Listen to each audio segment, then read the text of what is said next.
Doctor Sanjay గారు, Huzurabad MLA పాడి కౌశిక్ రెడ్డి గారు, జనగామ ఎమ్మెల్యే గౌరవనీయులు పల్లా రాజేశ్వర రెడ్డి గారు, ఇదే ప్రాంతానికి చెందిన మరో మాజీ మంత్రివర్యులు గౌరవనీయులు కొప్పుల ఈశ్వర్ గారు, పేర్లు చాలా ఉన్నాయి, తెల్లారితో చదవానంటే వేదికను అలంకరించిన మాజీ ప్రజాప్రతినిధులు, మాజీ జడ్పీ చైర్మన్లు, స్థానిక సంస్థల ప్రజాప్రతినిధులు అందరికీ నా నమస్కారం. ఇదే జగిత్యాలకు సంబంధించినటువంటి అలిశెట్టి ప్రభాకర్ అని ఒక కవి ఉండేవాడు. ఆయన ఒక మాట చెప్పిండు, చీకట్లో జడుసుకుంటే ఒక చెట్టే నీ చుట్టూరా అరణ్యమై భయపెడుతుంది, గుండె అంటూ కలిగి ఉంటే గుండె ధైర్యం ఉంటే నీ వెంట అదే పెద్ద సైన్యమై నిలుస్తుంది అని చెప్పిండు ఆయన.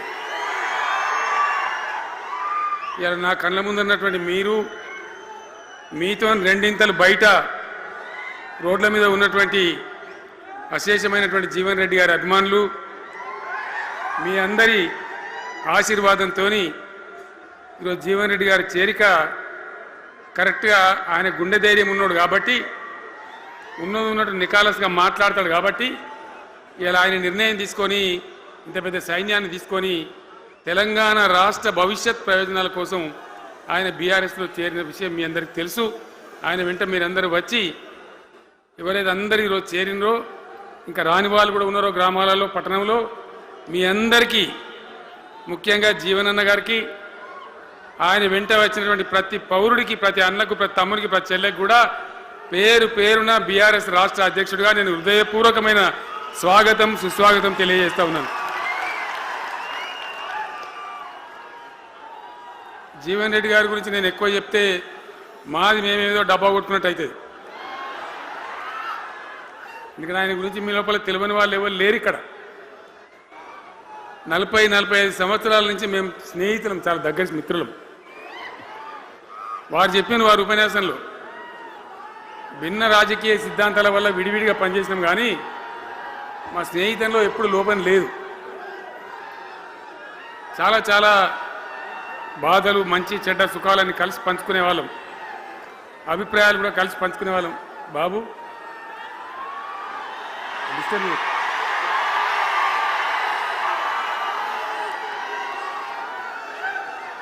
మంది లొల్లి పెట్టడం కూడా కాదురా వారు.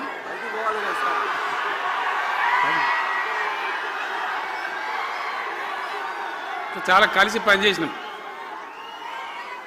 ఆయనకుండే నిబద్ధత, ధైర్యంగా ప్రజా జీవితంలో పనిచేసిన పద్ధతి ఎంతమందికో చాలామందికి ఆదర్శంగా నిలిచినటువంటి వ్యక్తి. జగిత్యాల్లో ఆయన పుట్టి పెరిగి రాజకీయంగా చాలా పెద్దవాడు అయినాడు మీ అందరి దీవెనతో.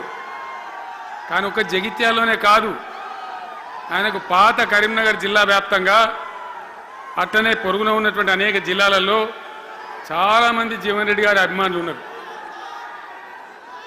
చాలామంది. మీరు లొల్లి పెట్టకుండి, మీ ఫోటోలే బయటికి పోతున్నాయి.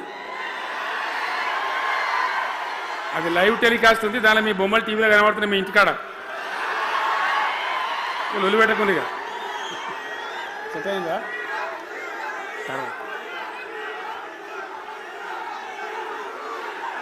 సో అట్లా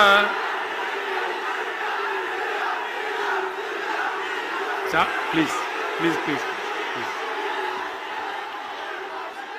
చాలా విషయాలలో ఆయన ఎంతో మందికి ఆదర్శంగా నిలిచినాడు, పనిచేసినాడు. ఈ ప్రాంతం గురించి తన ప్రాణం పెట్టి పనిచేసినాడు. ఆయన మంత్రిగా ఉన్నా, ఇంకో హోదాలో ఉన్నా, ఎమ్మెల్యేగా ఉన్నా, ప్రతిపక్షంలో ఉన్నా తన ఏరియా అభివృద్ధిని ఏనాడు కూడా ఆయన విస్మరించలేదు. లేకపోతే అన్ని పర్యాయాలు మీరు ఎందుకు గెలిపించారు, ఎందుకంత గుండెల్లో పెట్టుకున్నారు? నేను ముఖ్యమంత్రి అయినా వారు ప్రజాప్రతినిధిగా కరీంనగర్లో జరిగినటువంటి సభకు వచ్చింది. అందరూ మాట్లాడిన చాలామంది, తను మాట్లాడుతూ ఒకటే మాట కోరిండు, అయ్యాక బోర్నపల్లి అనే కాడ గోదావరి మీద ఒక బ్రిడ్జ్ అవసరం మాకు, అది కంపల్సరీ కావాలి అంటే నేను ఇక ఓదాలు బీదాలని మర్చిపోయి ఏంది జీవన్న మళ్ళీ చెప్పండి అంటే చెప్పిండు ఆయన. వెంటనే అక్కడి నుంచి ఆదేశాలు ఇచ్చి 70-80 కోట్ల రూపాయలు మంజూరు చేసి ఆ బ్రిడ్జి అప్పుడు కట్టించినాం. తన యొక్క నియోజకవర్గం పట్ల, తన ఏరియా పట్ల, తన పరిసర ప్రాంతాల ప్రజల పట్ల ఆయన కనపరిచిన ప్రేమ అదంతా కూడా చాలా అద్భుతం. అందుకే ఆయనకు అంత మంచి పేరు కూడా ఉంది. అది నాకంటే మీకు అందరికి బాగా తెలుసు. ఈ మధ్య వీళ్ళందరూ తయారైంది కదా, ఎవరు అంటే అంటే సర్వేలు చేసి ఇస్తారు. జీవన్ రెడ్డి గారు బీఆర్ఎస్లో చేరితే ఎట్లా ఉంటుంది ఏం కథ అని ఒక 2-3 వచ్చి సర్వేలు చేసింది. మీ నియోజకవర్గం కాదు, మీ నియోజకవర్గంలో ఆడం బాంబే పేలిపోయింది, దానిలో మాటనే లేదు. అసలు జగిత్యాల నియోజకవర్గం గురించి చర్చ లేదు. కానీ వాళ్ళు ఏం చెప్పినా సర్వే వాళ్ళు పక్కనున్న సొప్పదండి కావచ్చు, ధర్మపురి కావచ్చు, మేరిట్ల కొట్టుపల్లి కావచ్చు, ఇంకా చాలా కాన్స్టిట్యున్సీలు కావచ్చు, చాలా ప్రభావం ఉంటుంది జీవన్ రెడ్డి గారిది. ఒక అద్భుతమైనటువంటి దీంతో రాజకీయమైన ఇది వస్తుందని చెప్పి వాళ్ళు సర్వే చేసి చెప్పినారు. అది జీవన్ రెడ్డి గారికి ఉన్నటువంటి విశిష్టత. ఒక నియోజకవర్గానికో 10 మందికో కాకుండా తనకు ఏ హోదా లభించినా, ఏ హోదాలో పనిచేసినా చాలా బ్రహ్మాండంగా ఆయన ఇక్కడ ప్రాంతం కోసం తపన పడ్డాడు. ఒక ఉదాహరణ మీకు కనపడుతుంది. పేరు ప్రతిష్ట లేని వ్యక్తులు గ్రాడ్యుయేట్స్ కాన్స్టిట్యున్సీలో ఎమ్మెల్సీగా నిలబడితే గెలవరు. ఆయన శాసనసభ్యునిగా ఇక్కడ ఓటమి చెందినా ఇమ్మీడియట్గా మళ్ళీ ఎమ్మెల్సీగా పోటీ చేస్తే ఇక్కడ ఉండబడే విజ్ఞులందరూ కూడా బ్రహ్మాండంగా గెలిపించింది. ఎందుకు వాళ్ళు ఎందుకు అంటున్నా? అట్లా కాదు కదా. ఇక్కడ నేను మొత్తుకుంటున్నా, అక్కడ నువ్వు మొత్తుకుంటున్నావు, అర్థమవుతుందా?